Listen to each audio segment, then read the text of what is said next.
Anyways, what I wanted to show you is how I'm planning my cosplays. Now, normally I don't do it this way. Normally I have lists and writes and terrible drawings. As you know, I can't draw to shits. But watching Bernadette Banner, it's one of the many sewing people that I watch on YouTube, and she talked about Milanote, and I was like, another one of those things. But I thought, you know what? It's free. Let's just try it. So I logged in, started working with it, and I am absolutely in love with this. It absolutely is brilliant the way it works. I can add links and everything, so let me show you. So this is one of the things I've also been setting up. And it doesn't work. Right, come on. Milanote. Strat. Chrome. Actually, which Milanote? Yes. It's there, so why is it suddenly not? Oh, there it is. There we go. Right. So this is Milanote. Now, this is the only problem. I only have one screen, so I can't look on my main screen because that's where the screen is going to be. But I can watch it on my tablet, so I'll have to move around a little bit. So, can I make this bigger? Tiny bit, okay. Because we don't need this address bar. We can mess around it. Here we go. Right. So this is Milanote, and the great thing about it is that. Let me see if that does it. Yes. Okay. Right. So I can see the chat still. So this is Milanote. So. Does it show my mouse?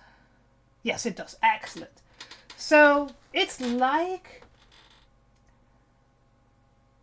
a better version of Pinterest, in my opinion. So besides the fact that you can add images, so I can literally say add an image, I can upload image, I can even draw. Now we all know I can't draw, so not for me, but maybe for people like Jelly, anybody that's artistic that can draw. I can also add notes, I could links and to-do lists. So I absolutely love this. So I've put my reference picture here, so my big picture. And great thing is you could even make fabric swatches, so color swatches. So if you're like doing something like business-wise, then you can do that. So one of the things was, I do not want pure black. I want something that's grayed and a bit, you know, dull and stuff like that, because that's kind of the image of this is. And now I watched a lot of people paint the miniature. I have the miniature on here as well, so I'll show you in a minute. And all the elements that are on the miniature, a lot of them painting them in gold, or I might not go that way, but I need to add that in here. I'll do that in a minute. A lot of them, so there's a symbol on the bottom. A lot of them making the symbol look like it's glowing or on fire. And I was like, oh, LED lights! I can do LED lights on the inside. And make it like go glow for, you know, when I want it. Or just let it glow in general. I was like, yes! Another thing to add to, you know, yes. It means it's going to be more complicated, but still. Now, one of the things that where's the bar? I need to move you that way. Can I move? No? That's the only thing I wish it did, so that you can move the board, like by clicking on it. Can I click? No, that doesn't work. Oh no, it does. Middle button click works. Alright. So, moving over. So, the details on the image, on the chest piece, on the original art from Mike Fontuna, I was like, it looks too detailed. compared to the rest of the artwork, that I don't think he drew this. There must be something, an image somewhere that he's used for it. So I did a couple of searches, and then when I searched for Victorian ornate armor, the reference image that I got here came up. And this is exactly what the chest plate looks like. And the helmet has elements of the artwork on this. So you can see here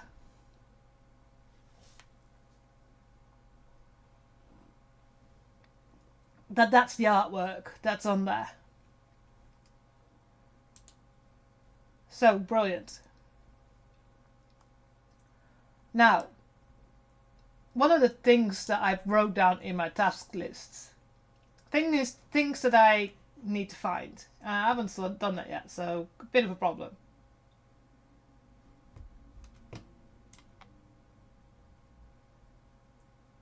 Yeah, I absolutely love the idea of LED lights. Because if I think about maybe potentially entering this in a cosplay competition, the more you can show different skills, the better it is. And this will have foam work, will have sewing, it will have shoemaking, well, kind of shoemaking.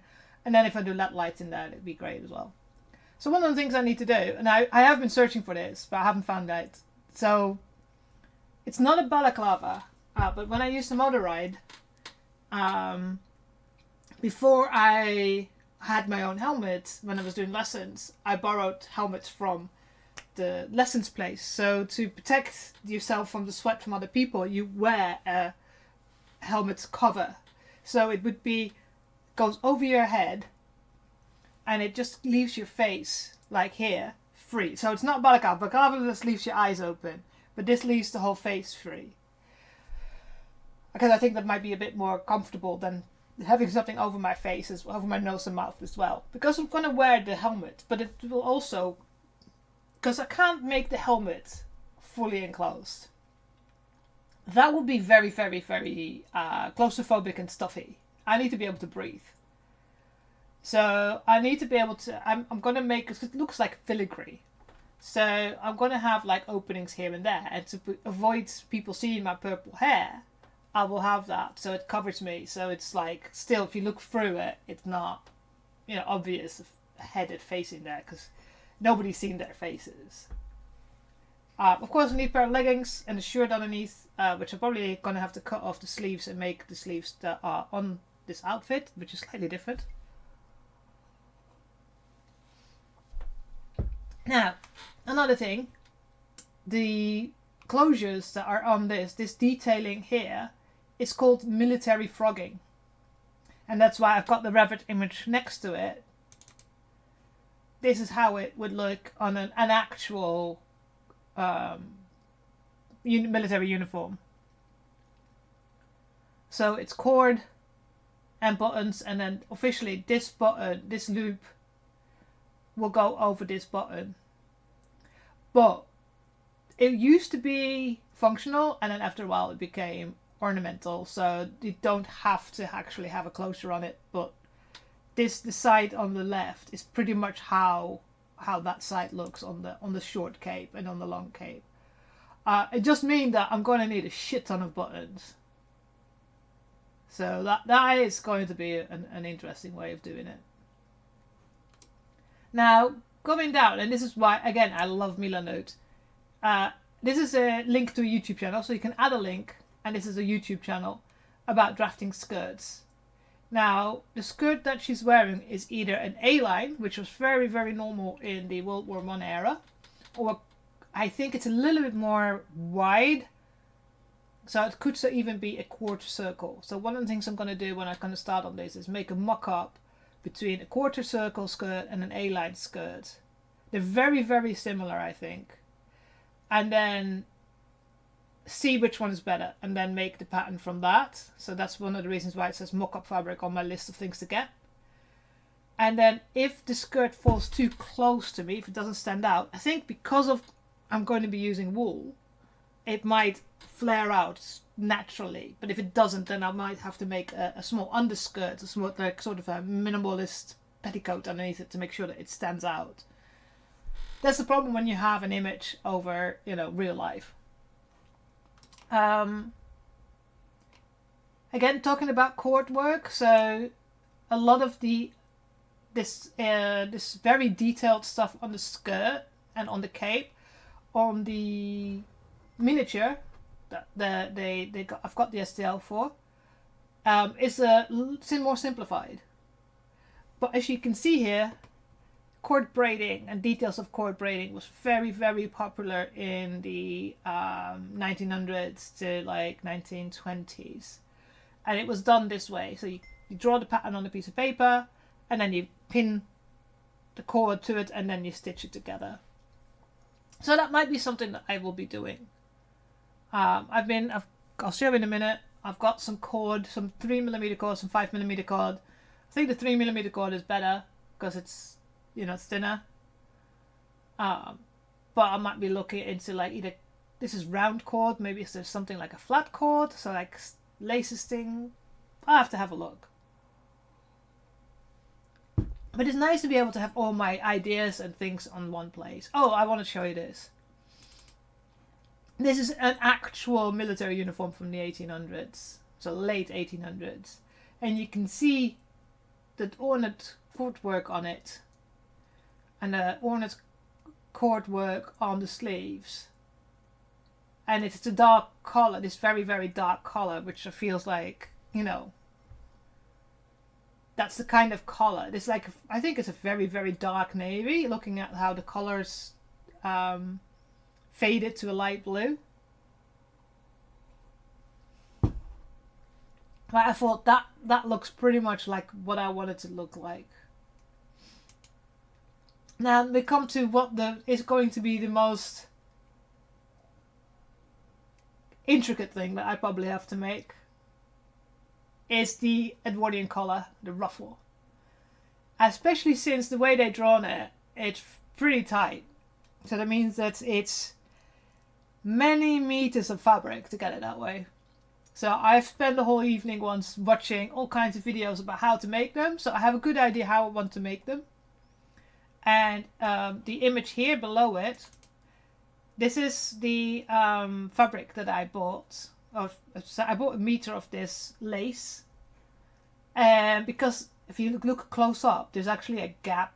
It's very loosely. So I thought these endings would look very good at the end. And then make the rest into, because especially the closer to the neck, it needs to be a solid fabric, because otherwise you need to starch it to make sure, or I'm just thinking about, I can't even interface it because unless it interfaces with black, where's black interfacing? Again, this is one of the things we need to play with and figure out, and then tack this on the edge to make that, the edging where the ruffle is on the end. But if you look at how many ruffles are there, it's a lot of fabric. And this lace is brilliant, but it's €4 a meter. So yes, might have to start a fundraiser for that. Another thing, like I said, you can add links. So these are the links to some of the samples that I ordered, and not the samples that I've got here. But that's one of the things. We talked a bit about the shoes. Now, here's the STL. So this is the actual miniature that you can buy, because it's a miniature top table game. And one of the things you probably have noticed, she's wearing heels. However, if I want to be on my feet for a very long time, I've decided that the shoes I bought that are not heels, but they have an elevated area, so they've got like a block going up. I'm going to keep them. A, I already bought them. B, wearing heels and being comfortable is and as someone who's ex-military, why would you wear heels on the battlefield? I know it's a fantasy game, but please, why? So yeah, I am going to continue with the shoes I've got. So I've got here the base shoes. These are the base shoes. And this is all, the sole's going to be visible, but the rest is not going to be visible. And I'm going to build up from that and make them knee-high lace-up boots. So another thing is here. So this is the only image I have that can be considered. Oh, is this a large image? This is going to take a while to open. Come on, open. Oh, there we go. So I have a 3D image of this. Sadly enough, it's a bit too difficult to show on my screen. But it's got a split in the back. So that's something I might have to incorporate. You can see here that all the details are a lot simpler than the actual image. But the fact that it all works through to the end, I think using what's on the front, I can probably make a good estimation on how the back looks of this cape. Especially it's got an extra point here in the middle and it's got like areas here. So I'll probably have a good idea what I can do there to make it look the same as the front. And do I have anything else? Oh yeah, the bomb. So it's about hip height. So I took it into a one of my programs, and I measured the size of the bomb and the size of the person, and it's about hip height. So it's about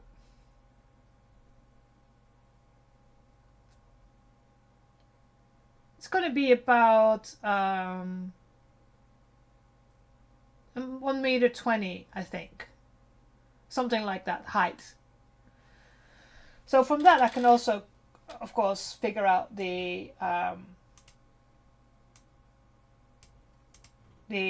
circumference of the bomb, and I'm thinking, because I'm going to have LED lights in it, I'm going to have it in a way that I can open it easily. So I'm thinking of making it and transport it. So I'm thinking of having it 2 halves, and then that sticks together with either partially Velcro, partially magnets. So, and another thing is, like somebody mentioned before, like, can you not like put something in like helium or something? So I thought maybe we can make it lighter, adding a helium balloon. However, I have to do a test with a helium balloon, how much weight it can carry. Because if I put foam around a helium balloon, will it just sink? Because then it's no use. So if that doesn't work, because then I could have just a piece of fishing line and attaching the bomb. Is to have something like an acrylic rod, a see-through rod, in between my hand and the bomb, that it's balancing on that. It's going to be light enough to be able to balance like that. So that's something that we need to think about. So yeah, this is how I've been using Milanote, with things that I like, ideas. Another thing. So I thought initially, because on the image itself, it doesn't look like she's wearing gloves on the original image. Here, it doesn't look like she's wearing gloves.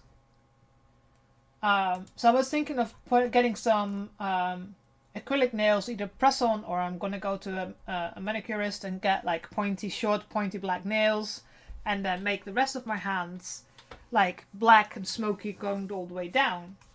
But on the miniature, she's actually wearing some sort of glove, some armored glove like idea. So, but the whole arm is different, because here she's got like also like a piece of armor on her elbow. And don't forget, it's not just one artillery ridge. There's going to be multiple artillery ridges.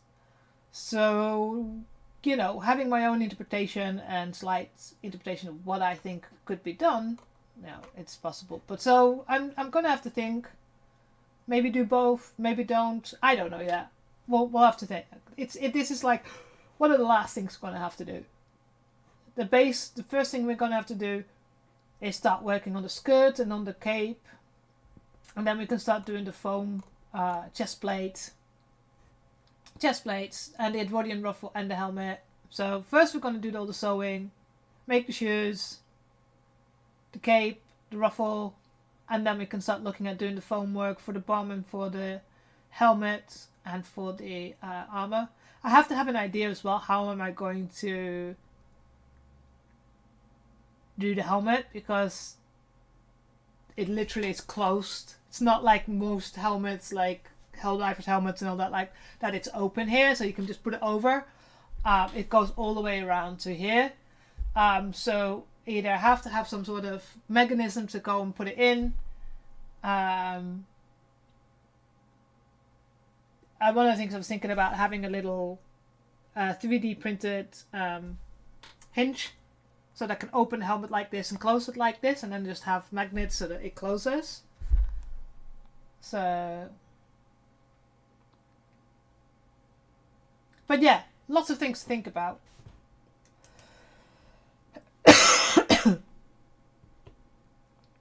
And we have an ad break. Sorry about that.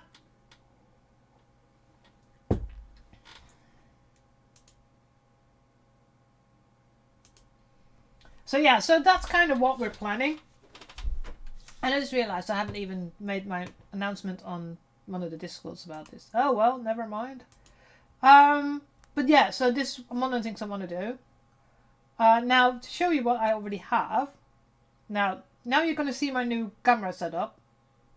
Oh, let me wait till the ad break finishes. Then I can finish my coffee. For those of you that are here, that can see me, it's because you're a subscriber, so thank you. If you didn't get an ad, then also great. You don't always get an ad. And since I make maybe... Oh, here we go. Everybody's back. And you know, I don't make much from the ads. I literally get like $10 cents per stream. So, yeah. Yay! Anyways, let's show you my new camera setup that's from the side. Ta-da!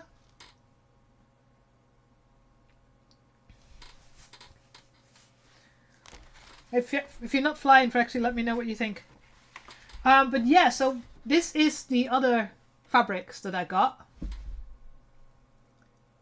So they're cheaper than the other one that I got. And, you know, they're having a 20% off at the moment. So let me get the other stuff out. This is from the other shop. This one is in Germany.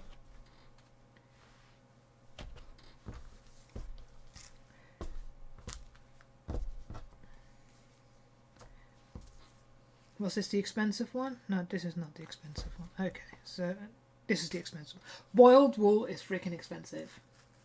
You like it? Yeah, I mean, it took me a while to get it to set to show that it's... And the only thing is like the image in the corner is hiding my you can see a little bit of my screen. So I've covered it with my image. So I should actually have my other one up. The Crusade one. Whee!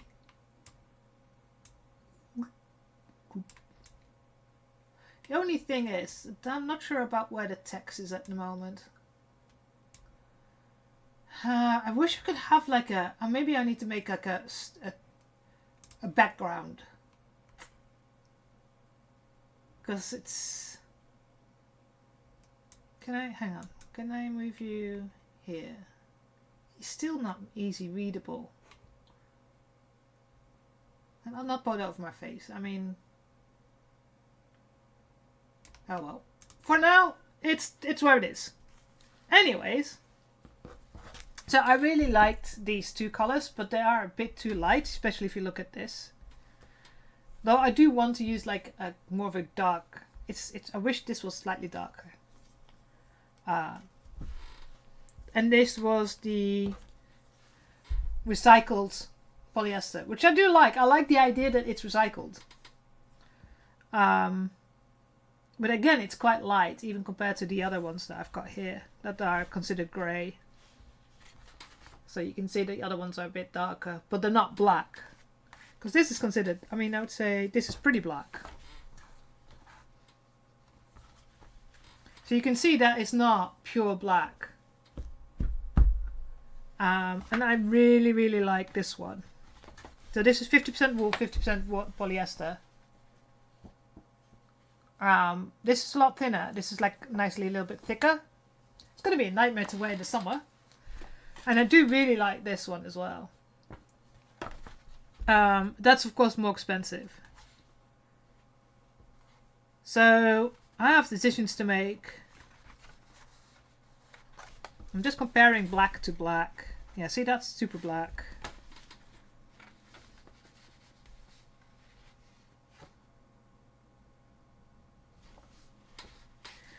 See, this is quite thin.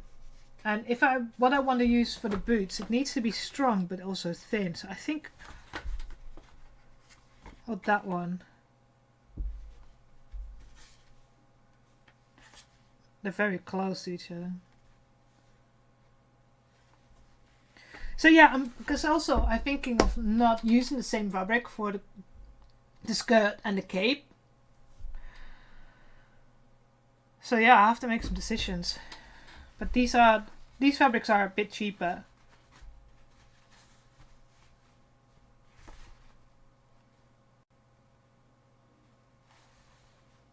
And there's one here that has lycra in it, so that's stretchable. Because I needed something that's stretchable for the arms. But it's very, very dark, so it's like if I use that for, I could do. But yeah, I really like this one.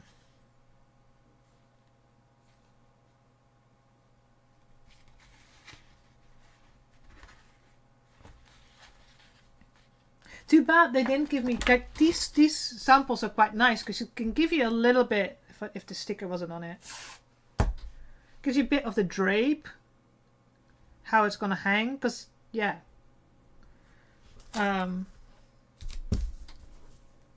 but these are too short to give that idea. I mean,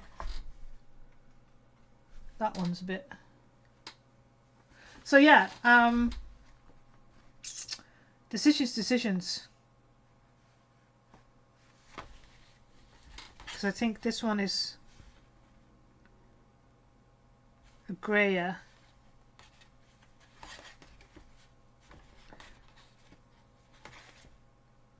So I put all the information behind there. So some of them, this is 100% wool, which gives us other problems, of course. This one has the grey silver stuff in it. I don't like that one. But I wrote down the grams per square meter, which is how the thickness, the width, and the price.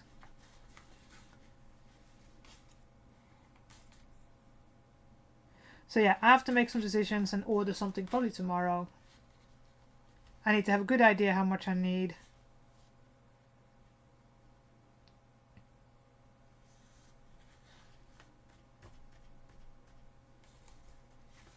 So I think I'm going to use these two fabrics, one for the skirt, one for the cloak. Now one of the things, like I said, this is the lace I want to use for the ruff.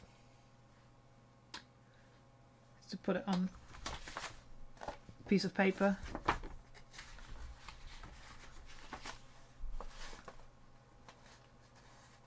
So, you know, I think it makes a really cool ruffle at the end. So I do think that will work.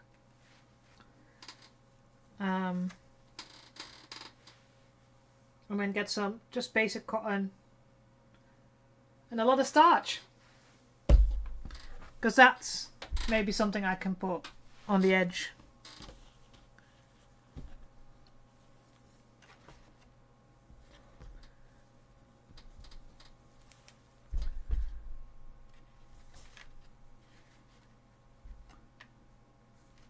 But yeah, I'll have to finagle it in a way that it looks like it's one piece, but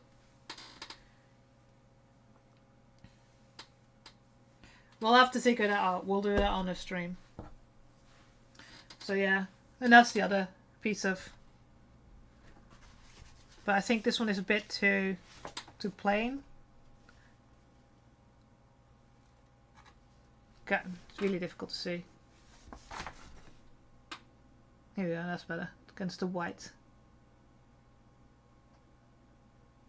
But yeah, that's things we need to think about how we're gonna do it. Especially since that one fabric is pretty expensive. Not very expensive. Yeah, the lace is pretty expensive. Yeah, I think this is too light. Yeah. World wool is out of this world. That's too expensive. See, that's too different. It's too light. It's been pretty hard finding like dark grey colors. So now one of the other things I got, like we talked about the cord. So this is the cord that I got. And we'll have to work out on a piece of paper the way it's working. And then you can literally go on here.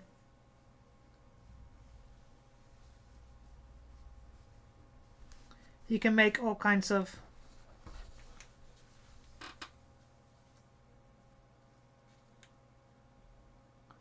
like, and then you just have to, sadly enough, it's going to be hand stitching.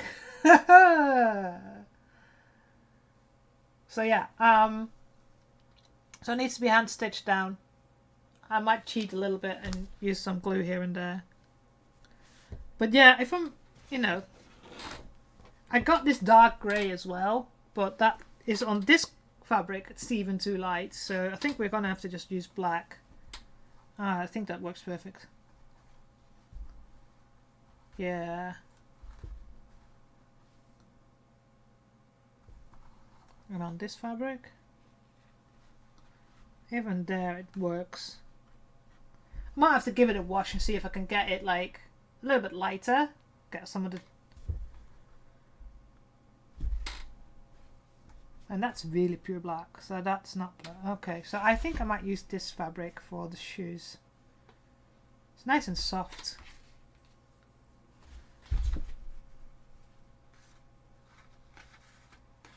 So yeah, I'm gonna have to go tomorrow and make some measurements, make some calculations for how much fabric I need for the cape, how much fabric I need for the skirt, and make a decision on what I want to order. Because 20% cut discount is not to be sniffed at, especially if you have to order like 10 meters worth. So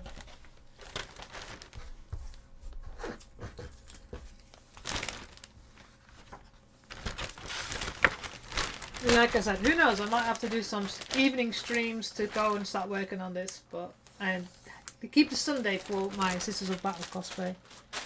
So, oh yeah, I've put the shoes up here as well. So that's the shoe I'll be using.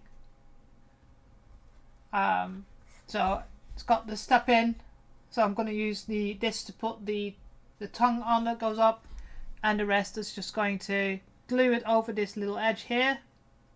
I might fill in the details on the shoe because it's got a bit of like, looks too modern. And it even can, you know, because it's fabric, I can here just literally put a couple of stitches to make sure that it's solid on there. Yes, no heels, but I don't, you know, even if I might even fill this in and see if I can draw like as if it's got a heel. So just put a triangle here, so put straight and down and make it look like it's got a heel. I might do that. But yeah, these are really comfortable to walk on. I did look at this brand, if they have these white shoes with a heel. They do, but the heels are suede. it's going to be a nightmare to make it match the fabric. Or if it was a leather heel, I would have probably thought, you know what, try it on. If it's comfortable enough, I'll use it. But since the heels were suede, there were no leather ones. It's like, it's just going to be too difficult to try and figure out how to match it with the rest of the shoe. So we're just going to do this. I'm just going to be one of those witches that don't wear heels. But yeah. So we've got lots and lots of plans for this now.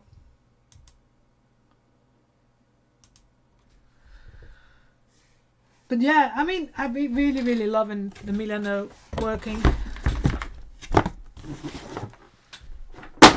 Wink. Yeah, so, oh, hang on. Here we go. So yeah, this is just the planning that I've got at the moment with all the different sections. And like literally I added these pictures from the STL today. And it's so easy to add things. I need to add the actual fabric that I'm going to order. So I can literally go like say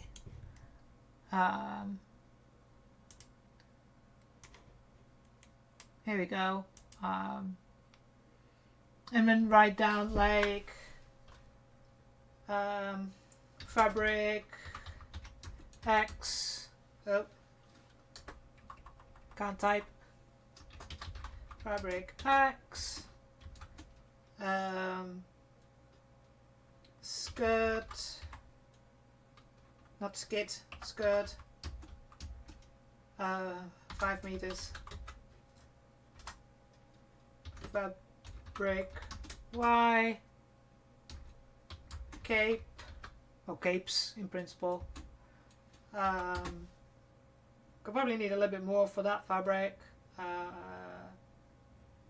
need to calculate, but say 8 meters. And then fabric Z.